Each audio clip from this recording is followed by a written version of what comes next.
Ladies and gentlemen, boys and girls, worshippers of all ages, welcome back to YouTube. My name is SeaRaptor, and today we're going to continue our Learn to Play the American Heavy Cruiser lines by taking a look at Tier VII's USS New Orleans. New Orleans is a ship that I have always particularly not cared for, which is sad, right? I mean, this is a ship that I should enjoy. This is a ship that I should love. This is where I was born. New Orleans is technically my birthplace. I mean, well, legally, I should say my birthplace here in the United States. Not that you know it to hear me open my mouth. If you've ever been to New Orleans or met a New Orleans native other than me, you probably know about that famous kind of Yat accent that they have down there. I don't have that. I didn't live there very long. Neither of my parents were from there, so I didn't grow up hearing that in my house. And as a consequence, I very much do not sound like I'm from New Orleans. But you know, most Americans tend to have attachments to ships in World of Warships named after places that have meaning to us. And so I should feel that way about New Orleans, but I never really have. Now, some of that goes back to the olden days, ladies and gentlemen. If you go back, set the Wayback Machine to 5 years ago in the summer of 2018, and at the beginning of that summer, New Orleans was still in the tech tree, the Tier VIII American cruiser in the tech tree, back when there was a single American cruiser line. And honestly, much like her Tier 6 cousin, now Tier 6 cousin Pensacola, she was, in my opinion, very ill-suited for that tier. But times have changed. New Orleans has now been, of course, after the aforementioned cruiser line split, she's been dropped to Tier 7. She's been here for a while. And honestly, this is a ship that I continually underrate. Now, I'll be fair here, like, let's be honest, it does feel a little bad because Tier 7 in most cruiser lines is right on the cusp of when cruisers start to get really good. They go from being, oh, this is not bad, to, oh man, this is amazing, right? There's very few Tier 7 cruisers that I look at and go, I adore this ship. I would play it any time of day under any circumstance. There are a handful of ships on that list, and we'll talk about some of those maybe later in the video or in the future. But New Orleans has never been on that list for me. She's not a bad ship, though, and let's talk about why. But let's go into this understanding. Let's just kind of lay this out up front. In my opinion, if you have got a pretty good grasp on Pensacola, the transition to New Orleans is pretty easy. Because there's some major differences, but they're almost all upgrades in some fashion. So the ship is going to feel significantly better than Pensacola in a lot of key ways. You're only down one barrel. The gun turret arrangement is different. You have way better detection. A lot of other things going for you. So let's talk about it. All right, let's start poking around. For starters, like we do, survivability. You see there, 35,000 hit points. That is square in the middle of the pack, okay? If we're talking about Tier 7 heavy cruisers, and again, I'm not really looking at light cruisers. I treat those as a different class for the purposes of this conversation. So I'm looking at 203 millimeter armed cruisers or better in Tier 7. So to give you an example, some of the contemporaries we're talking about Miyoko in the Japanese line, York in the German line, Algerie in the French line, Zara in the Italian line, and Surrey in the British heavy cruiser branch. Okay, those are kind of what we're up against. 35,000 is sort of in the middle of the pack. York is on the bottom. York has like 32 and change. And on the high end, you have Miyoko, 39,000 and change.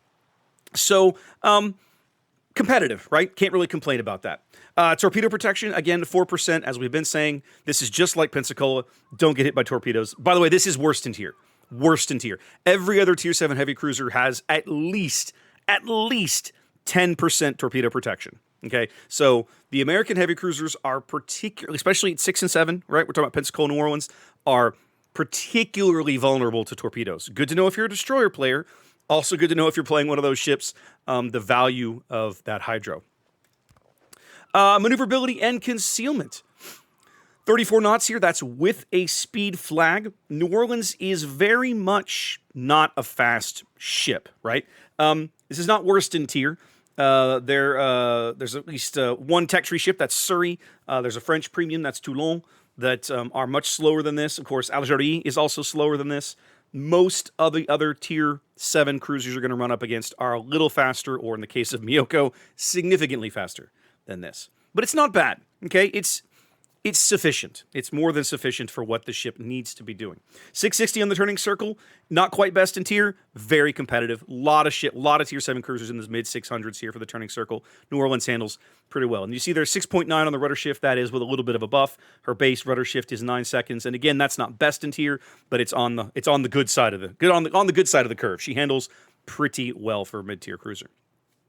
One of the best buffs that this ship gets over Pensacola is in her detection radius. You see there 10.9 on the surface. That is as low as you can get it. And that is, again, that is not best in tier, but it is frankly amazing. Compared just not, I mean, I'll talk about her contemporaries in a minute, but just compared to where you came from, right? You got used to playing Pensacola at tier 6 with over 12 and a half effectively, right? And now suddenly you get 11.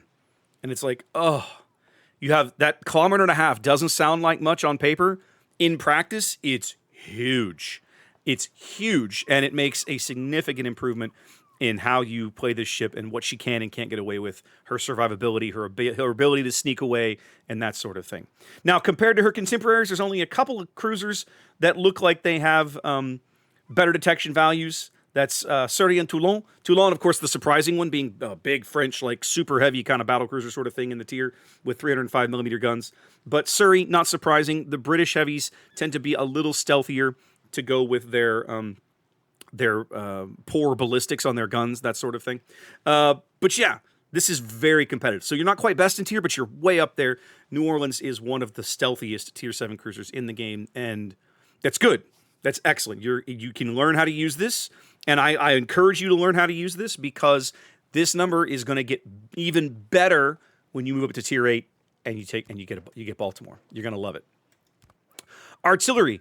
These are effectively the same guns you had down at tier 6. Okay, effectively, right? This is the American 203 millimeter gun, except now I am looking at everything as a triple barrel. All right, so I have 2 super firing turrets here on the forward end of the ship, and 1 astern. Gone are the double-barreled turrets and the super-firing stern turret that Pensacola has.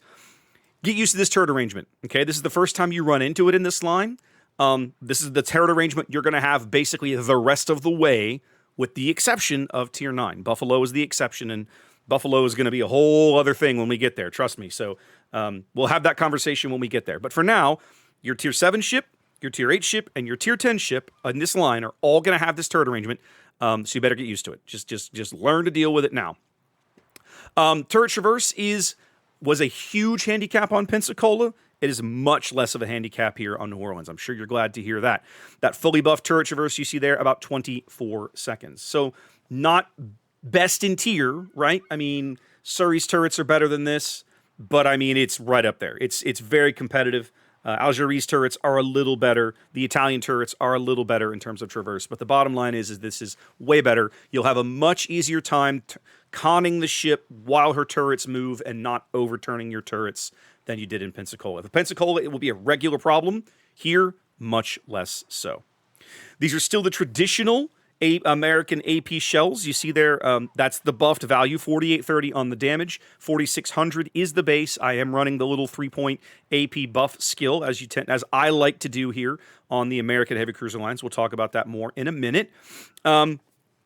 These are not the super heavy shells. You don't get those until Tier 8, and you'll see that on Baltimore when we get there. But for now, standard AP shells, again, not best in tier in terms of damage, but still very competitive, especially with that reload. 13 seconds. 13 seconds. That's a 2-second improvement over Pensacola. That's nice. That basically is tied for, well, it's not tied for best in tier, but it's very, very close, right? York is 12 seconds. So is Algerie. Right behind them, New Orleans and Surrey, 13 seconds. So, yeah, and of course, York only has 8 barrels. Algerie only has 8 barrels. That extra second of reload helps keep them competitive. Whereas here, New York, of course, coming in with, New Orleans coming in with 9 barrels. They nerf her reload just a hair, 13 seconds, and that keeps them all in about the same ballpark in terms of DPS and so on. So yeah, excellent main battery on this ship. Excellent main battery. You still have, of course, because you are an American heavy cruiser, you continue to have the American ricochet angles. I'm going to put that graphic up again very briefly. If you want the full lengthy explanation of this, I'll drop a link. Go watch that segment of the USS Pensacola video down at Tier 6, and you'll get the full explanation. Perhaps you missed it, but that is critical that you understand that when you drive an American heavy cruiser. So if for some reason you're picking this line of videos up right in the middle, then you need to go back and watch that section of the Pensacola video. Don't miss it. Understand why you want to be firing armor piercing as much as possible in an American heavy cruiser, and then you can pop back here and we'll keep talking about New Orleans. But yeah, main battery. I mean, just like we said on Pensacola, you're going to live and die by this. This main battery is very, very competitive. I don't really know what else to say. It's quite solid. You've got a lot of DPS here. AP DPS is not quite best in tier, but it's very, very good. It's very, very good. It's up there. It's in the top, I'm looking at this over 1, 2, 3, top 3? Top 4. Miyoko technically runs away. No, Miyoko is technically second. York runs away with this because she gets German increased AP values and because of her increased rate of fire. So technically York gets the crown here. Miyoko gets second place because she has 10 barrels, and she throws a lot of shells. And of course, New Orleans here is basically right behind that. New Orleans and Algeria are right behind that. So she's effectively third in terms of AP throw weight, and it shows. This is a great, great main battery. I guess we could talk about the airstrike. I mean, the change here from Pensacola is you get 2 flights now instead of just 1. So you are theoretically a little deadlier to submarines when you have an idea where to throw these depth charges. Still only dropping 1 bomb, though, which is unfortunate. But now you can put 2 of them in the water in 2 different places. So I guess you've got that going for you. Have fun. A defenses. All right, so this is something that, in my opinion, New Orleans still doesn't do well. We talked a little bit about this at Pensacola, and it all comes down to the range. The the maximum range of New Orleans' anti-aircraft bubble, you see it there in the right, 4.8 kilometers. That is terrible. That is terrible. Now, it is not unheard of for ships in this tier to have a range that low. I'm looking at you, Italy. But that's only because the Italians are artificially capped at a low number by wargaming as a part of the game design of the Italian ships, the Italian line. Every other nation at this tier with cruisers has at least 5.2. That's the Germans. Everyone else is basically 5.8, which is where you should be to be competitive with anti-aircraft support for your team in this tier. Unfortunately, New Orleans doesn't cross that threshold. Now, I think part of the reason for that, and I'm speculating here, is that because in that bubble, New Orleans has the highest anti-aircraft DPS in Tier 7. So in theory, this is the best anti-aircraft bubble of all the Tier 7 heavy cruisers. Here's the problem. Over half of that value is trapped in her short-range bubble. That 2-kilometer bubble. So basically, the only time somebody is going to get trapped by the overwhelming majority of your anti-aircraft firepower is when they're specifically trying to dive bomb you, probably trying to rocket you, or they happen to be overflying you at close range after having dropped or targeted a ship nearby. You're going to see some of this in the game that we show later, but the reality is that New Orleans' anti-aircraft bubble will not project much power out to her teammates. It will, as with Pensacola, be more than adequate to defend herself, but that ability to really help out your team with your anti-aircraft and overlapping sectors and everything, it's not really there yet. Unfortunately, New Orleans, this is one area where I just wish she would step up a little bit from Pensacola, but she really doesn't. It is, like I said, this is more than enough anti-aircraft firepower to deal with the overwhelming majority of Tier 6 carriers you're going to run up against. Don't worry about that. Tier 8 carriers, you're going to feel the pain a little bit. You will kill some planes, particularly if he drops on you. But if you're up against, a Lexington, let's say the opposing carrier's Lexington, his planes have a lot of health, and he's pretty much going to be able to do more or less whatever he wants with minimal casualties. You will do well against certain other opposing carriers, like a Kaga, right? His planes are a little weaker, but then again, he has so many of them, becomes a bigger problem. So yeah, the tier 8 carrier matchups get a lot wonkier and a lot worse, partly due to the variety of carriers at tier 8 and partly due to the total lack of anti-aircraft range you have here. It's an unfortunate handicap of the ship. I mean, all these Bofors, you'd expect better, but we're just not there, dang it. We're just not there. It's very sad. Let's see, what else can we talk about? We didn't talk about armor. Oh, I talked about survivability and didn't talk about armor. Let's go back and talk about armor, which is important for a heavy cruiser. It's vitally important. Belt armor, basically you're looking at 127, 5 inches here through the middle of the ship. Let's peel everything away and show her just the Citadel. Citadel space is a little more forgiving than Pensacola. If you remember, Pensacola's Citadels, basically, other than this aft magazine, started here at the aft superstructure and extended basically touching the hull all the way forward of her forward barbette. New Orleans here, it's really just underneath the stacks and through the midships, right? Is this where the Citadel is most exposed. Her magazines, both her forward and her after magazine, are treated like the after magazine was on Pensacola. So they're buried within the ship. They're much harder to hit. They're a little thinner in there. You will take Citadels up here if you angle the ship wrong and get slapped the wrong way. But it's much harder to do than taking them here underneath the stacks. You also have more armor, so that's nice. That will shrug off a few more shells if you end up in a battle with an opposing light cruiser, let's say. He may struggle to penetrate 5 inches depending on the ship in question.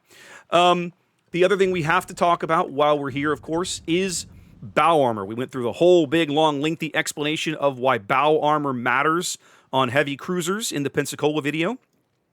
And basically here on New Orleans, you have the exact same 25 millimeters of forward bow plating that Pensacola did. So all of the things that you got used to being able to ricochet and bounce and quote-unquote bow tank at Pensacola, all of those that exact same list of ships will still apply here at Tier 7 when you play New Orleans. Now, here's the trick. New Orleans gets significantly different matchmaking than Pensacola does, right? You're going to see Tier 9 opponents. There's not a Tier 9 battleship in this game I can think of off the top of my head. I'm thinking, nothing's coming. That doesn't overmatch your bow, right? Like maybe there is one out there. Maybe there's probably some German premium, not Siegfried, but maybe Eiger's a cruiser. So yeah, is there a Tier 9 German battleship with 14-inch or smaller guns? Yeah, probably, because there's a German battleship for everything, it feels like.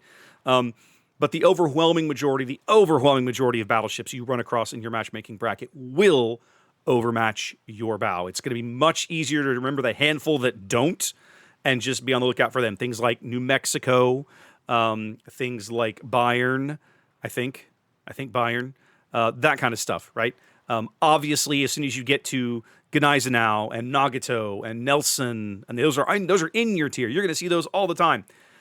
They overmatch you, right? So you got to keep that in mind. So as a consequence, where I'm going with all this, the bow armor trick is less impactful here for New Orleans than it was on Pensacola. It feels a little worse, but the good news is the really good news is that your ship is simply better equipped to not find yourself in that bad engagement to begin with. You have better stealth, better handling. Well, maybe not better handling, but you have better stealth for sure. And that should make it a little easier to pop in and out of detection and avoid finding yourself in a position where you're nose to nose with someone who can slap you silly, especially if you're, paying attention. What else can we talk about? Let's have a look at equipment, I suppose. Much like Pensacola, you're going to be looking at main armaments 1. Remember on Pensacola, I had screwed up and kind of left the defensive fire in here. I've not made that mistake on New Orleans. You want to be taking the hydro in this slot. Either that, if you don't want to spend the coal on the hydro mod, I would recommend, honestly, either engine room or damage control. Either one works, just whatever suits you. There's not really a wrong answer here. They're both defensive in some fashion. Here in slot 3, I have taken aiming systems mod. Again, I feel like the investing in the AA mod is not worth it. But if you know you're going to be going into a division with a friendly carrier player, like whatever, you can do that. Do not do secondary. And I think the main battery traverse is overkill here. But again, if you prefer this to the better dispersion, that is your call. So feel free. In slot 4, I continue to run propulsion mod. I think the steering gears is a little overkill. There's nothing wrong with airstrike mod if you would rather take this, right? If let's plug this in just because I'm curious. So you start off with a 27-second. It's a 30-second reload. I'm actually running the captain skill that lowers it a little bit. So it would be a 30-second, and then if I plug this guy in, where do we land? All in, you can get this down to as little as a 21 and a half second reload on your little depth charge thing. And that bomb damage, 4,500, that's pretty hefty. Like an opposing submarine's going to feel that. So if you find yourself routinely, getting dogged by submarines and this pisses you off, well, then the airstrike mod is perfectly valid. I tend to run propulsion mod. That's my choice, but you do you. Again, I'll say same as Pensacola. I don't think the damage control system modification is worth it. 99 times out of 100, when you get hit by a lit on fire or take a flood, you're going to hit that damage control party without even thinking about it. This doesn't get you all that much. Signals setup should basically be the same thing as we were running on Pensacola, right? I tend to run Juliet Charlie because I have lots of these, but maybe you don't. I want to go faster. I want my consumables to come back a little quicker, namely my DCP and my Hydro. I'm going to run the 2 flags that buff the fire chance of my shells. I'm going to run the AA flag just because I have plenty of them and I like the little buff. And then, of course, I'm running Sierra Bravo here no matter which consumable I plug into this slot, either defensive fire or Hydro. This particular flag gives me some kind of benefit, and I can keep buying them with coal or credits or whatever. And so I'm a big fan of this one. Have a quick look over Captain's skills. Again, you're going to see almost the same thing that I was doing here on Pensacola. This is actually a curious choice. I'll probably change that. So for Tier 1, I've taken Grease the Gears. Again, for 1 point, there's nothing wrong with this skill, and it does help you when you're maneuvering. You absolutely want Gunfeeder. Every heavy cruiser you play in World of Warships, in my opinion, should have this skill. It's only a point, and it's well worth it. I've got 2 points stuck into Demolition Expert and 2 points stuck into Focus Fire Training. I like Focus Fire Training on most cruisers for only 2 points. The best thing out of this that I love, you see there, it gives you 1 extra flak burst. Flak is your main way of really whittling down planes. Extra flak burst is always a good thing. I love this skill. And again, it's only 2 points. So big fan of this one. If you don't like this one, again, take Demolition Expert and keep chugging. Again, Priority Target, also a good choice. I run Adrenaline Rush, of course, and we talked about it earlier, the heavy AP shells. You'll see me take this on, I think, every single one of my American heavy cruiser builds because, again, you're going to be trying to maximize your AP usage at all times. You absolutely want Concealment Expert. Please do not skip this skill. This is arguably the most important skill that you have here at Tier 7. And for some reason, I've taken AA Defense on a boat where the AA really isn't worth investing this in. This feels odd. I'm looking at this now going, why did I do this? So this 4 points is questionable, ladies and gentlemen. I would probably not take this skill. I think you should probably invest these points somewhere else. Even Survivability Expert, as questionable as that might be, would be a better use of points. Top Grade Gunner is never a bad call. Although your stealth is low enough when someone gets close that gives you that little main battery boost. Suppose maybe you're chasing down a destroyer, that kind of thing. This can be helpful. I would not take radio location. I would not take IFHE. I would not take outnumbered, but that's me. Maybe you like that skill. I definitely wouldn't take heavy HE. So yeah, I mean, maybe this is just because I had nothing else to spend it on, but this is debatable. Yeah, I don't think I would do this, guys. I don't think I would do this. That's just me. So we'll see how it goes. All right, let's head out and go look at a little bit of gameplay, and we'll see you guys back here in just a few minutes. All right, welcome in everybody to this game in USS New Orleans here as we spawn on the south side of Estuary. Now, one of the first things you're going to notice if you're paying attention to the team lineups on the top left and the top right is that, hey, we are top tier. For a Tier 7 cruiser, that is a good feeling. New Orleans, honestly, in my opinion, is perfectly serviceable when you're middle tier or a top tier game like this. When you're bottom tier, it's always going to feel a little bad because now you're up against other cruisers, other opponents of your type that have got heals, right? And you don't have that luxury. But if you're going to be up against a Rune or a Buffalo or something like that, he's going to have heals. That's always going to feel bad. At least at Tier 8, heals are still the exception for cruisers and not the rule. They exist, but they're mostly premiums or the odd tech tree ship like the Brits, that sort of thing. But here at Tier 7, this is a perfectly level playing field. None of the opposing cruisers have got heals, certainly not those little Tier 5 light cruisers, and, well, we're definitely on the lookout for those. Now, as we spawn into the game here on Estuary, my team does something that immediately pisses me off. Have a look at the minimap, as you should be doing this early in the game, and look at what's happening, right? I had originally decided to come to this flank because I looked and I saw there were already 3 battleships going the other way, right? The Tiger, the New York, the Heinrich. I took a look and saw the Nürnberg and the Nagato and the Visby and thought, you know what, we're going to be a little weak on this right side. I'm a top tier cruiser. Let me go play right, east, whatever, this east flank, this right-hand side of the map, and help my team out. And so immediately, what do the Nuremberg and the Nagato do? They leave. Look at them. Just running away. Just running away. I see players do this in randoms. It's something that one of my fellow North American community contributors, that's ZOMG, constantly rails about, and I'm going to back him up 100% on this one.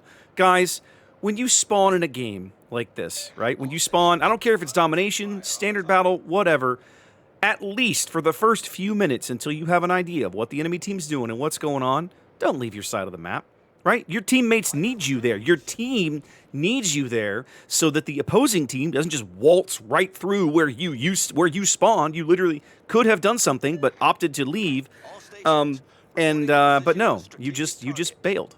So don't do this. It's infuriating. So very soon on this right-hand side of the map, it's going to be me and the Visby, and that's it for a little while.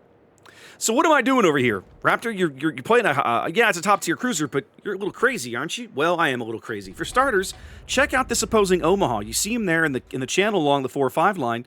Look at this saddle in between the islands. Those battleships way down there and about G4 or 5 have got line of sight to him. I'm going to take a shot. Oh my, ladies and gentlemen, look at this. Look at this. Look at that dispersion. Look how beautiful. And... wow, 7 overpins. I aimed it just a little high. Most of those, I think, over-penetrated his stacks, and I got a fat lot of nothing out of what could have been a depth strike, right? Simply because, I mean, the dispersion on that salvo was beautiful. Sometimes it'd be like that when you play cruisers, kids. And, well, it feels bad, but I'll own some of that. I probably aimed that salvo just a little high, but anyway, here we are. Now, the nice thing about light cruisers in World of Warships, though, much like the mob and the IRS, they keep giving you more chances, don't they? They keep giving you more chances. This guy has to come out of that channel sometime. He does. Again, I don't get big hits. I get a pen and an overpen and a whole bunch of misses. But he's still visible. Again, through that long gap, you see the Tiger of the New York down there. They've still got visibility on him. And, well, I'm going to continue dumping shells on him. Now, this is not a great shot to be firing AP. Okay, I'm firing AP directly down the long axis of the ship, and that's not amazing. Again, I get a little bit of chip damage. I swap to the HE, but I'm going to lose him right as my guns reload and I dodge an incoming battleship salvo. Now, if you have a look at the minimap, you can see that some of my battleships seem to have rethunk their earlier, what I would characterize as a brain-dead decision. They are coming back this way. The Heinrich, the Tiger of New York, all lingering around in our cap circle. They're coming back this way. And I'm going to do something that ordinarily I wouldn't do. I'm going to pick a fight with an opposing Colorado. Now, while I was talking a minute ago, if you were paying attention to this Colorado, the Visby over there, you see him at about D9 there on the minimap in the bottom right.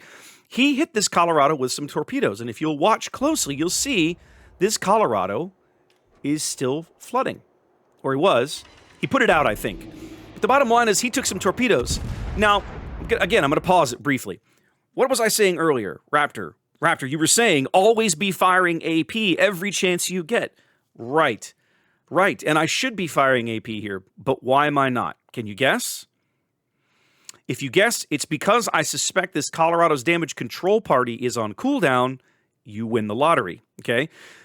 There are times as a heavy cruiser that firing HE, even with you have these American piercing shells that are so good, is the right play because you have the potential for much higher damage totals, right? So, I'm firing HE at this guy. I get 1 fire out of that first salvo, a dead stern fire. I'm broadside, but again, I've got beautiful island cover. There's an island. You can just glimpse it there in the bottom left. So he cannot see me. No one on that team can see me. I'm getting this damage for free right now as I get 2 more fires in his superstructure.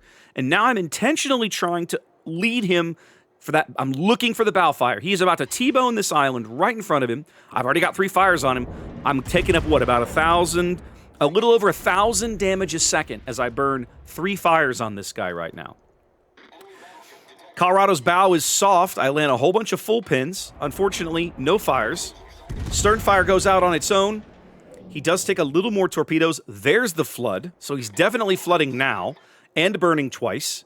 I'm still looking for another fire of any kind. This Colorado is in very, very bad trouble. all of his, I think he got to his, no, he didn't get to his damage control button because I can see he's still flooding. So, fires are out now. I'm not sure how the timing worked there because you saw those Heinrich shells come in and hit him pretty hard. Somehow I got credit for that kill. Now, I had already loaded the AP. Remember, let's go back for a minute. Raptor, why wouldn't you be firing HE? I believed his damage control party was either up or about to come up, so I'd already swapped to the AP. He was broadside, so I had AP in the barrel just in time, this is fortunate, for the opposing Omaha to appear in front of me. Thank you, Visby. And, well, if you lead him right, Omaha eats citadels all day. Now, you may have noticed that salvo was right at the edge of my range, a little about 15 kilometers or so. That is a tough shot. These shells get very slow at that range. Just do not. I'm trying to figure out how to say this. Give yourself some grace when you're starting to play New Orleans. Okay, when you start to play Pensacola and New Orleans, it will take you time to understand. To learn, I should say, how long to give the lead time on those shells. That's really true of any new ship, but it's particularly true of these ships. The opposing Rangers coming in for a strike, and this will be our first chance to get a look at New Orleans' AA. Now, what did I do, right? I saw those torpedo bombers coming in for the Heinrich. I popped my fighter plane. You see it there. It's already up and orbiting. Again, fighters are very, very, very bad in World of Warships right now. They're borderline useless. Borderline. And I'm not going to get a lot out of this fighter, but it certainly isn't going to do anything sitting on my deck, so I might as well try. And yeah, so you're going to get a little look at New Orleans' A here. Again, I'm not doing a whole lot of damage here, but watch what happens as these torpedo bombers pass over me. Right? They fly through my short range bubble. Oh my, ladies and gentlemen. Oh my. So if you remember when we talked about New Orleans' anti-aircraft suite, it's incredibly similar to Pensacola's. What did we say about both ships? Perfectly solid to defend yourself against most Tier 6 aircraft carriers. Not good for much else. That's a perfect example of what I'm talking about. If a Tier 6 aircraft carrier comes to tangle with you, your AA is going to be just fine for dealing with, for the planes that are coming for you. Are you going to be able to provide much support for your teammates? Not as much as you would like. Are you going to be able to do a whole lot against Tier 8 planes? Not as much as you would like. But against Tier 6 carriers, you're fine. Had the AP in the barrel waiting for that Pensacola to turn, but the opposing Tiger knocks him off before I can get there. Now, let's take a quick pause here and talk about the next couple of minutes of this engagement. The Heinrich is here, and I'm glad for the help, right? You can see the T-22 in smoke up there on his starboard side, just off my port bow up there off that island. Now, the Heinrich has his hydro running. That's how we can see the T-22 in the smoke, and the Visby's on the far side of him. So we've got good salvos on this guy for the moment. I'm putting the HE in the barrel. He's going to reverse to try to get some cover. I'm going to get one really solid salvo into him here. I think it's going to be about 4K or so. Yep, nice. Nice big hit there. Right as the Heinrich's hydro expires. Now, mine is only 4 kilometers, and you can look at the mini-map and tell that, well, actually, maybe his hydro didn't expire. I'm not sure how we're not seeing this T-22 right now, but either way, my hydro is not in range yet. And as I come around this corner, what's up in front of me? A whole lot of pain. I'm also still trying to provide a little bit of air cover here, as, again, these Ranger bombers have to fly through my inner ring. My AA is going to chew them up pretty nicely. All right, so now I am in the stickiest, most uncomfortable position of the entire game. What's off in front of me?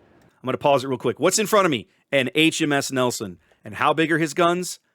16 inches. If that guy has AP loaded or is in the middle of loading AP into his barrels, I am in a world of crap.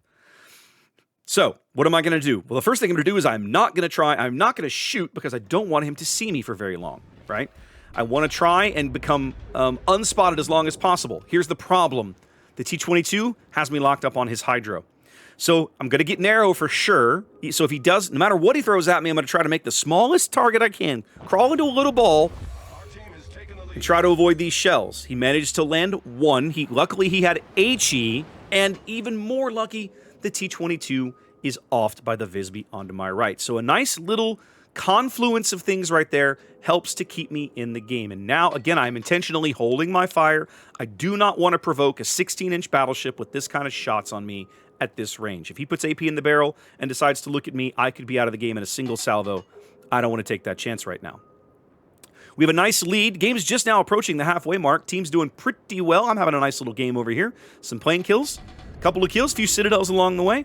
What I'm trying to do now is back up far enough, and I'm going to turn and point my bow to the north and go up the 8 line, use this island for cover, so I try to get the hell away from this Nelson, who takes some Visby torpedoes. Visby's out now, but he did a little bit of good work on the way back.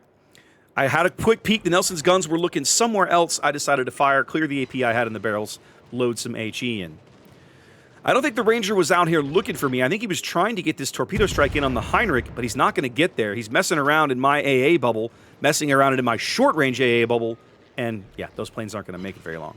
And we land a nice little consolation fire there on the Nelson for some more damage. Maya's out here looking for me as well. We're going to put some AP in the barrel and see what I can do. That salvo is unfortunately going to be short. I'm going to call it now. I knew it as soon as I pulled the trigger. I was like, oh, but see that one shell, one lone shell off to the right? That shell was a citadel. Everything else basically was worthless. Still, I'll take it. The Heinrich's now pushing into their cap circle. So again, I'm about the only ship now on this half of the map for our team. I've got a little bit of nice cover. I have shots at the Maya, but he's turning back away from me. By the time my shells get there, that's going to be a pretty crap shot. Heinrich's trying to put some pressure on them by now, driving into the cap. I've got beautiful shots on this Marblehead, another Omaha, right? Who basically has to run from the Heinrich. Can't afford to get too close or too flat broadside to that guy. So I'm going to have beautiful shots. As long as I lead these shells right, I will be rewarded with that kind of, those kinds of salvos. Look at that grouping. Look at that grouping. Oh, so beautiful. So beautiful. Kill number 3. All right, 8.5 minutes to play. We've got a 2-ship lead now. Heinrich buys it. And again, I am very, very lonely over here. So, if you look at how far back the opposing surface ships are playing, I have no idea where the sub is, right? But the Maya, the Koenig, and the Ranger are all playing so far back of their cap circle, I can actually climb into this cap circle and put a little more pressure on these guys, right?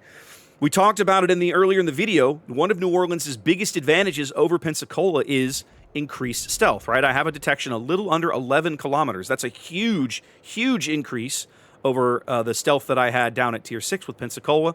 And we're going to flex that stealth here by climbing into the opposing cap circle, turning south, and just being an irritant, that's more or less. I take that salvo right there because with everybody in behind the island, I can get it for free. That also tells me that wherever he is, the sub is not in range to spot me, or he's not surfaced where his periscope is up looking around. He is now, though. There he is. He comes to the surface. Apparently, he was fully submerged. Now he's fully on the surface.